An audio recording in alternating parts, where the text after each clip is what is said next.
some fun? Wanna have some fun? Wanna have some fun? Fun? Yeah, yeah, yeah.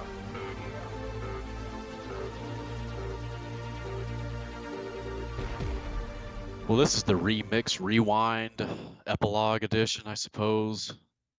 This is your beleaguered commish and your ultimate fourth place finisher, assistant commish Kingslayer.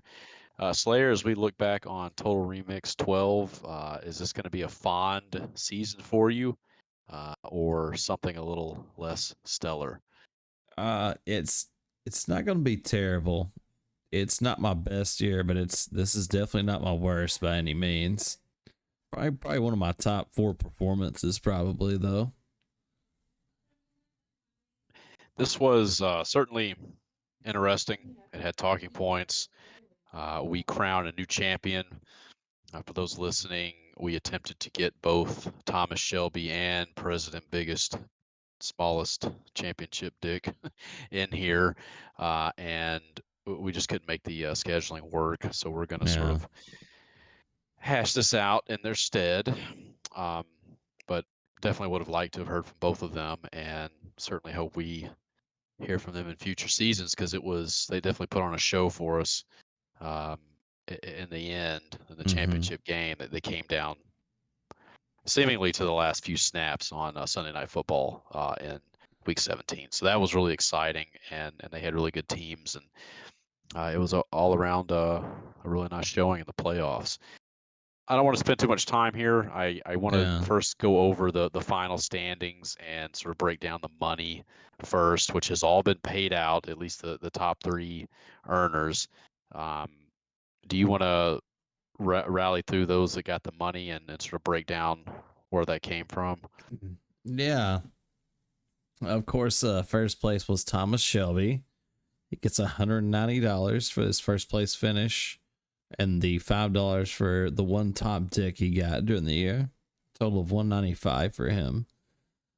Second place was the biggest show. He got $60 for second place, and $15 for 3 top dicks. Total of $75. Saquon, he got third. He got $30 for that. And he had 1 top finish, so a total of $35 for him. And we had all the others that got some money along the way. Steve with 5 top dicks, most of anybody. Sally, he got 10. He was the shit bowl champ, and he had 1 top dick. Congrats to him. Warrior, 10, two top finishes. Knights, 10, 2 as well. Frank got 5 with 1 top finish, and Slayer got 1 as well. So yes, everyone got some kind of earnings except Mr. Ass, Mr. Saban, retired coach, and your commissioner. So I'm glad that 9 out of 12 teams were able to do at least a little something. I want to give a huge shout out and sort of the lion's share of this recap to Shelby. Congrats for winning. I think it's really cool. Someone coming in here brand new, doesn't know anybody, pulls off a pretty big coup, I imagine. My thoughts ultimately going to be and sort of, I guess, did it his way. If you look at his season as a whole, I mean, he started off pretty bad, and he didn't make any moves. I mean, and when I say that, like, I really mean it. I mean, he made 1 trade, which made sort of waves, but not really on his end. And he had the fewest free agent moves of any team. He only made 8 moves on the entire season. And compare that with Mr. Trump, who finishes second, who had 101 total moves. Yeah.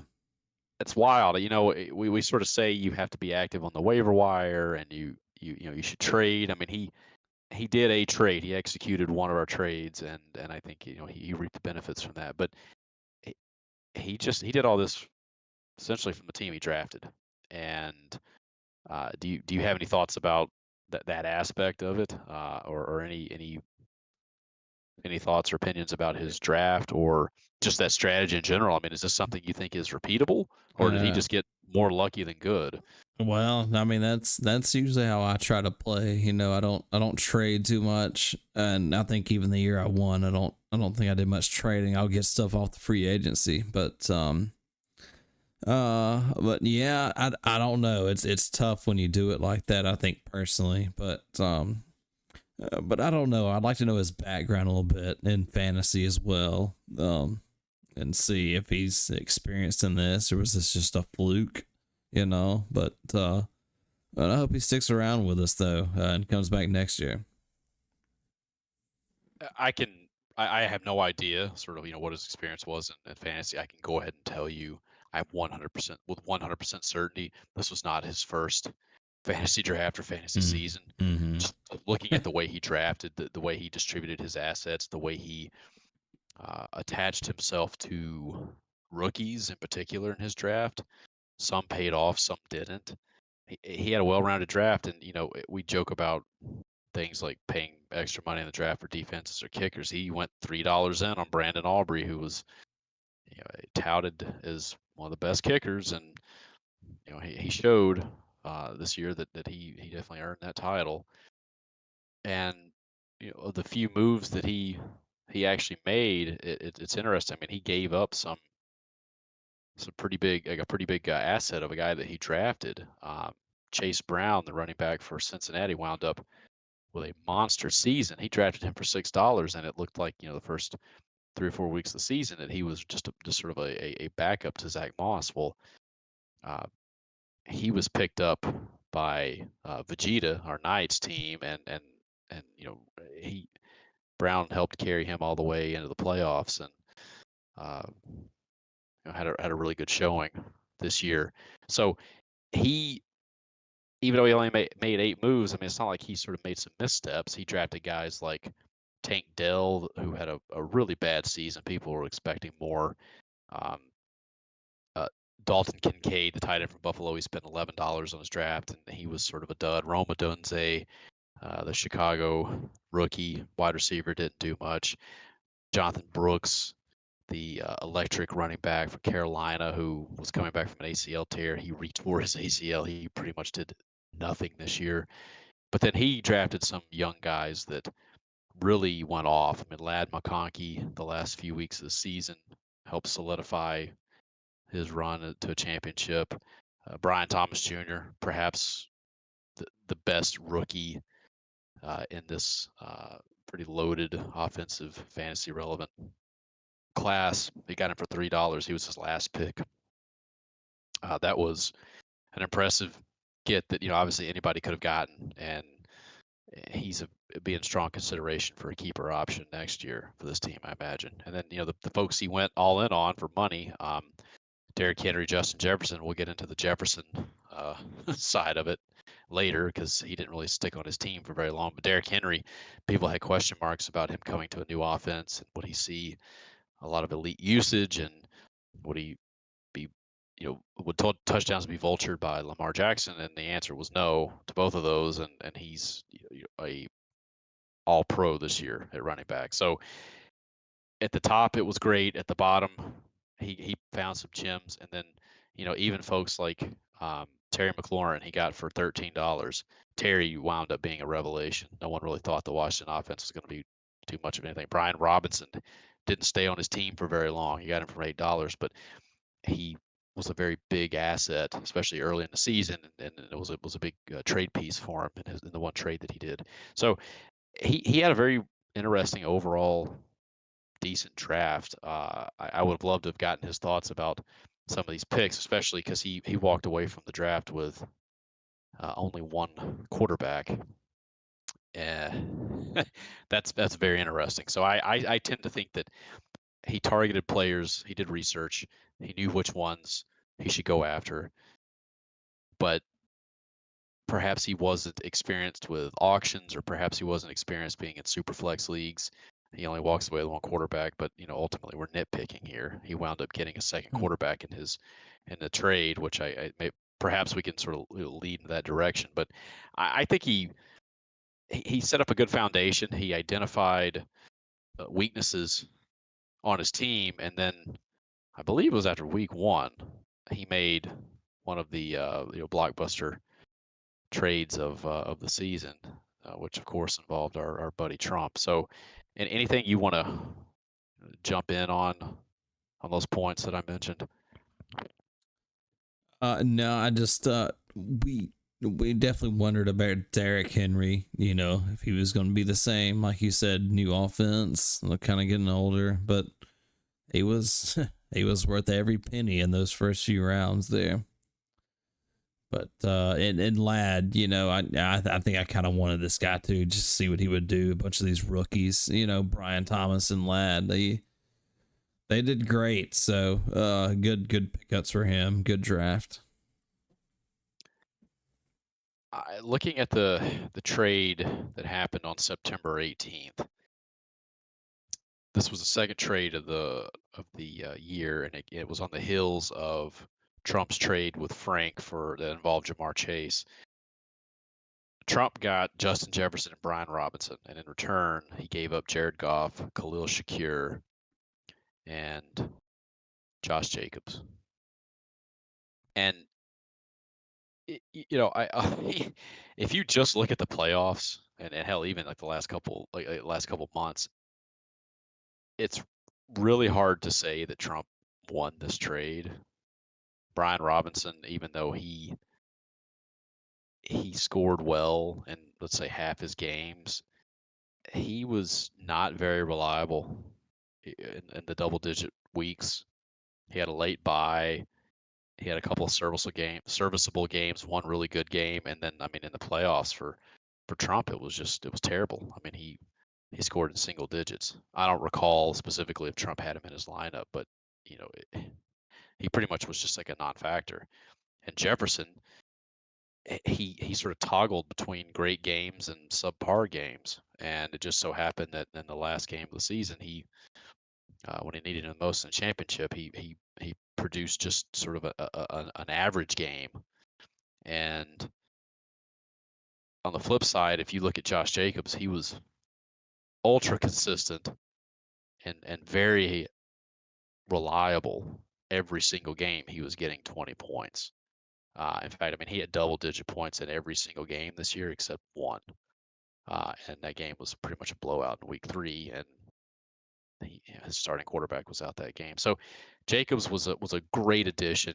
It was great advocacy to get him back. And Jared Goff, he had some dud games here and there in the middle of the season, but Jesus Christ, I mean, just the last 3 weeks. I mean, when Shelby was in the playoffs and sort of needed him, week 15, Goff got 54 points. Week 16, 33 points. Week 17, 34 points.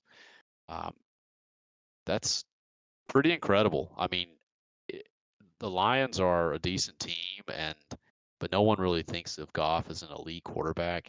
He has 4,600 passing yards and 37 touchdowns. I mean, that's nuts. That's right up there with the yardage leaders of anybody in the league. Mm-hmm. So, yeah, we could take a little time to beat the Trump into this and the trades, but if you just take this in a vacuum and see how it shook out, we sort of ignored the Khalil Shakir piece, who he was, I guess, decently consistent.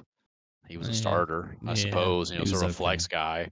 He didn't really do much in the last 2 weeks in the playoffs when Shelby needed him. But I think an uncharitable reading or interpretation of this trade would be that it was dead even.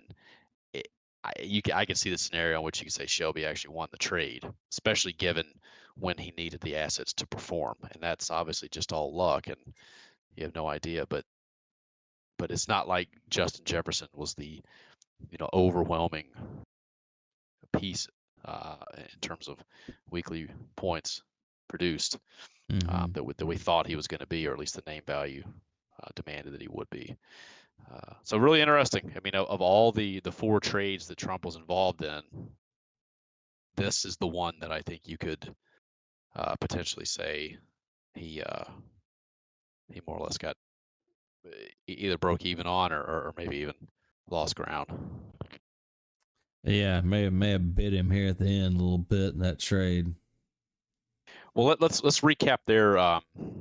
Perhaps we can recap the playoffs. So the last time we all spoke, we previewed the semifinal matches. Um, Big Show, President Biggest Show beat you. Beat you like a drum, 220 to 163. The other semifinal, Thomas Shelby likewise drum Saquon, 205 to 168. So there was no underdog surprise here. And then in the third place game, Saquon came out and finished third. His best showing in a few years. I know he's had, I think, a second place finish, a third place finish. I mean, he likes to lurk around that sixth place at the end of the regular season, and then he sort of gets cooking sometimes. And then in our grand finale here, Shelby ekes out a victory over Trump, 181 to 176. And boy, I mean, this looked like it could have been a blowout for Shelby early. And President, just I'm hanging in there. Like he just started clawing back, and what a great time for Brock Purdy to have his best game of the season, fantasy speaking. Um, in the game that featured Goff and Purdy on opposite ends here. Yeah. And if I'm remembering correctly, I mean it literally came down to the last San Francisco drive, and at the 2-minute warning or a timeout, when these two teams were like within a point or two of each other, and Brock Purdy knocking on the door of a 400-yard passing bonus, which would have put Trump on top, they pulled him. They pulled him in a game and put his backup in because it was a foregone conclusion that they were going to lose the game there late in the fourth quarter. So just it had to have been an absolute gut-wrenching experience for Trump to be down so big early in the week, to come roaring back. I mean, the fact that he had his tight end give 0 points, his kicker get 0 points, James Conner going on IR getting 2 points. He had so many duds, and yet he had so many 20-plus point performances. And obviously, the keystone was Purdy and his 40-point eruption in the last hurrah. And then Shelby, opposite end of the spectrum, sort of getting up early. He had 35 points from the defense of Baltimore, the Houston game, and he had some very good performances. Goff, we mentioned, McConkey, we mentioned Brian Thomas, and Derrick Henry, and to see your lead almost be squashed down to nothing, and then almost divine intervention causing you to win. I mean, that's got to be a pretty cool feeling, and it was nice to see such an electric championship match come down to the very end like that.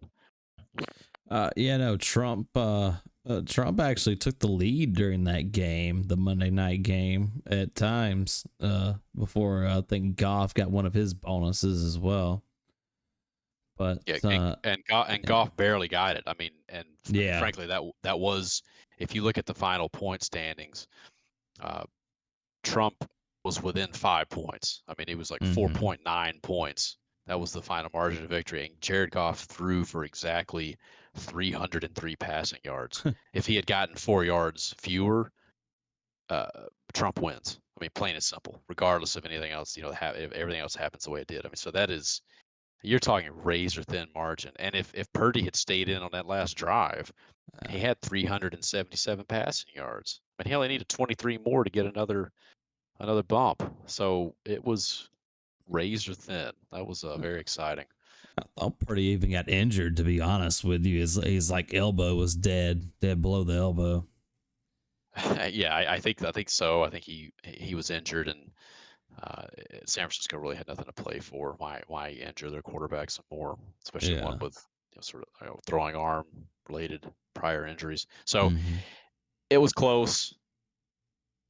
End of the day, good guys win, bad guys lose, and our rookie here, Mr. Shelby, he comes out victorious, and I gotta say it was a hell of a season. Yeah, no, it really was. He kind of got snuck in the last few weeks and just cruised on to the win. That's great. I mean, teams in this league have a history of this. I mean, Mr. Trump, several years ago, he was I don't want to say a decided underdog, but he was definitely an underdog when he faced me in a championship match. I want to say 3 years ago, and in his rookie campaign, and he was the hot team coming in, and he wiped me off the map with a couple of rookie players. So you get the right rookies, it seems like you get on a roll late season, and that's the path you want to get on. So that's very impressive. Both teams had obviously very good years. Turning to Trump overall, looking back, is sort of moratorium on his season, or a post-mortem on his season. I think that he's definitely disappointed. I mean, he ran this league. I mean, he dominated the narrative. He made the moves that everyone talked about, and we were all sort of playing catch up to him. And it was his championship to lose, and he had some questionable holes here. He had some decisions, people he could put in, people he couldn't put in, and I mean he did everything he absolutely could to try and win this match, including gaming Shelby um, with his QB issues. Tua Tagovailoa was ruled out sort of last second, and Trump did what he was supposed to do. He picked up every fucking free agent quarterback he absolutely could, and all of them got over 12 points. And the guy that Shelby was left with, this Dorian Thompson Robinson, he only managed 4. So it was. I mean, he was playing chess, and he did a great thing. But he couldn't do quite enough to overcome some of uh, bad scoring on his team, and he just got a little unlucky. So you have to think he's feeling pretty disappointed to only come away with a silver medal. Yeah, no, I'm sure he is, but he had a good year and actually one of the better runs that I've ever seen in fantasy, really, and that's an insane number of moves by one manager as well. But yeah, that is great though. And I mean, I seem to recall that another team that couldn't exactly close the deal. I'm pretty sure it was Josh's team, Sally Balls, one year. He had an insane win streak, like 9 or 10 or 11 straight wins, and just cruising in the playoffs, and then couldn't close the deal in the finals. Mm-hmm. It's just you got to put yourself in a position to win, and then circumstances outside your control are going to dictate everything else. And I think that's just what happened, and we can sort of we can shit on him, which we're doing right now. He didn't win. He choked in the final match, and in an excruciating way too. Loses it, and we're going to remember Thomas. This is being Thomas Shelby's season, and not Donald Trump's season. Dude, during that game, he had to have been thinking like, man, I got a shot at this thing, and he really did too. I mean, if he got himself hope, like it was not based on bullshit, Well, I mean, speaking of bullshit, I mean his sphincter must have been producing diamonds at the end of that San Francisco Detroit game, because you go back and forth, you take the lead, you lose it, and it's like, oh, my guy's got the ball last. Yeah, That's pretty good, and they put on a show. When Sally and I were in the final last season after doing really good work in the semifinals and having good teams, being the top 2 teams of the season, like we have an underwhelming championship match. I mean, it was essentially a first of 130 won it.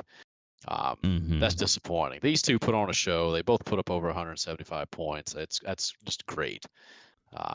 But obviously someone had to win and somebody had to lose. in a weird fashion like that, like a guy just gets pulled. Well, I mean, he was injured really, but I mean, either way though, just going like just all hope just dashed in one swift blow like that. Yeah, I've seen some weird things. I had a match one time that they came down to either Sunday or Monday Night Football, and in the playoffs, this must have been maybe semifinals, and I was completely spent. I was done, and my opponent only had, I don't know if you remember the tight end Reed, I think was his name for Washington for then the Redskins. Yeah. He was a pretty good. I mean, he was a great player. He was a top 5 tight end at the time, and he got ejected from a game for throwing punches. Oh no. Yeah. And that was the only reason I won that match, most likely. Um, Yeah. so there are bizarre stories like that out there where you think you should be winning, and for whatever reason, fate just deals you a hand in the opposite direction. It's like This, losing on a fumble or like an interception or something, like or a QB kneel down, something like that. right. Yeah. Yeah. Which, hmm for all you listening folks out here, the remix has gone to painstaking details to make sure that that never happens, and that's one of the reasons why we have 0.1 points per rushing attempt in this league, so that bullshit like that never happens. Good point. Yeah. But any thoughts, anything you have? I really don't want to dive into these, the Trump's trades this season, but he got to a point where he just had amassed this treasure, and his acquired toys, just sort of let him down, and in some ways, Nico Collins didn't do any favors, and Jackson Smith and Jigba, who I thought was going to keep having really good, I mean, matchups. He wound up having his worst game in 2 months, week 17, and Yeah. just Yeah. very, very unfortunate for Trump. Any one of these things doesn't happen. James Conner doesn't get injured. Conner has his worst game of the year in week 17. 4 attempts for 4 yards. He wins this. Jamar Chase had a great game. He didn't have the sort of eye-popping game. His 3 games in the playoffs were fairly pedestrian, all below 20 points. And how often do you see a kicker get 0 points? Yeah, that's what I was just looking at. Like the kicker got nothing. Yeah. And he was a great kicker. I mean, he had 36 made field goals, 1,500 yards worth of field goal yardage, and he gets 0 points this week. His, again, worst showing of the entire season. Yeah, when you lose by a few points, I mean, it's just like it's brutal when you see a kicker, like a position with 0, Hunter Henry, he probably thought, I just need something at tight end, and he gets 0. Yeah. Again, worst game of the season. Add salt to the wound. I mean, it's really tough. It's all but them last few weeks, weirdly enough, So great run for the Trump, just not good enough. Yeah, well, it came close and had a great run at it. Any closing thoughts about the championship match or any of the other, I guess, matches in the playoff bracket? Nah, my whole team this year was just based on the Bills, and it just came crashing down. That's yeah, that's about all I can say about my team. That's a good summation. Decent run, a decent showing in the quarterfinals, and a good showing in semifinals. You just got out trumped. Yeah, and you gotta take consolation in the fact that you would have been blown out in either direction. Yeah. It wouldn't have been well the next week either. So yeah. Or if you've been on the other side of the bracket. Shellacked you. Yeah. And Saquon would have beaten you as well by 5 points. In some ways, maybe that would have been worse.